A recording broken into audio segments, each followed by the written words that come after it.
तकरीबन 6 करोड़ साल पहले जमीन पर एक ऐसी मखलूक थी जिसके सामने आज का एनाकोंडा भी एक छोटा सांप लगे। एक ऐसा सांप जो बस एक हमले में मगरमच्छ को निगल सकता था। और उसका नाम था टाइटैनबोआ। बारिश से भीगे हुए घुने जंगलात, दिलदली जमीन, हवा में नमी और हर तरफ गहरी खामोशी। यह आज का अमेज़न नहीं था। ये था कदीम जनूबी अमेरिका, जहां जमीन पर डायनासोर खत्म हो चुके थे, लेकिन एक नया शिकारी पैदा हो रहा था। टाइटैनोबोआ के फॉसिल्स 2000 की दहाई के शुरू में जनूबी अमेरिका के मुल्क कोलंबिया में दरियाफ्त हुए। ये फॉसिल सेर्री जोन की कोयले की कान से मिले, जो दुनिया की सबसे बड़ी खुली कोयले की कानों में से एक है। ये अहम दरियाफ्त सिम्सोनियन ट्रॉपिकल रिसर्च इंस्टीट्यूट और Florida museum of natural history के साइंसदानों ने की। पहले उन्हें लगा ये किसी मगरमच्छ या डायनासोर की बाकियात हैं। बाद में 2009 में जब फ्लोरिडा यूनिवर्सिटी के मुहक्किकीन ने इन हड्डियों का तज्जिया किया, तो हकीकत ने सबको हैरान कर दिया। ये रीढ़ की हड्डियां थीं एक ऐसे सांप की जो आज जमीन पर मौजूद किसी भी सांप से कई गुना बड़ा था। साइंसदानों ने इस मखलूक का नाम रखा टाइटैनोबोआ। एक ऐसा शिकारी जिसकी लंबाई तकरीबन 50 फीट थी, यानी एक पूरी बस से भी बड़ा। इसका वजन 1 टन से ज्यादा था। इसकी मोटाई दरख्त के तने जैसी थी। और सबसे खौफनाक बात, ये जहर से शिकार नहीं करता था। ये अपने शिकार को लपेटता, हड्डियां तोड़ता, सांस बंद करता और फिर आहिस्ता आहिस्ता पूरा जानवर निगल जाता।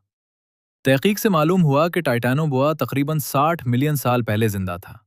वो वक्त जब जमीन आज से कहीं ज्यादा गर्म थी। दर्जा हरारत इतना ज्यादा था कि रेंगने वाले जानवर गैर मामूली हद तक बड़े हो सकते थे। और यही वजह थी कि टाइटैनोबोआ इतना बड़ा और भारी हो सका। ये गहरे दिलदली जंगलात में नदियों के किनारे कीचड़ भरे पानी में रहता था, जहां वो तकरीबन नजर ही नहीं आता था। बिल्कुल आज के एनाकोंडा की तरह, मगर इससे कई गुना ज्यादा खतरनाक। ये ज्यादातर पानी में रहता था। सिर्फ इसकी आंखें पानी से बाहर होती और शिकार को कभी अंदाजा भी न होता कि मौत इसके इतने करीब है। टाइटैनोबोआ क्या खाता था? तहकीक के मुताबिक ये मगरमच्छों, बड़ी मछलियों और दूसरे जानवरों का शिकार करता था। लेकिन फिर ऐसी खौफनाक मखलूक आखिर गायब कैसे हो गई?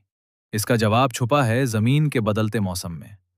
टाइटैनोबोआ को जिंदा रहने के लिए बहुत गर्म माहौल, तकरीबन 34 डिग्री सेल्सियस की जरूरत थी।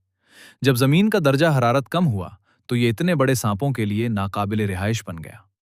चूंकि ये बहुत बड़े थे, उन्हें शिकार की बहुत ज्यादा जरूरत होती थी। माहौलियाती तब्दीलियों ने उनके शिकार, बड़े कछुए, मगरमच्छ को कम कर दिया। लेकिन यहाँ एक और सवाल पैदा होता है, क्या वाकई टाइटैनोबोआ मुकम्मल तौर पर खत्म हो चुका है? या अमेज़न के इन गहरे जंगलात में जहां आज भी इंसान पूरी तरह दाखिल नहीं हो सका, क्या वहां अब भी कोई टाइटैनबोआ छुपा हुआ है? क्योंकि आज भी कुछ शिकारी, कुछ मकामी कबाइल और कुछ पुरस्रार वीडियोज जंगल में गैर मामूली बड़े सांप देखने का दावा करते हैं।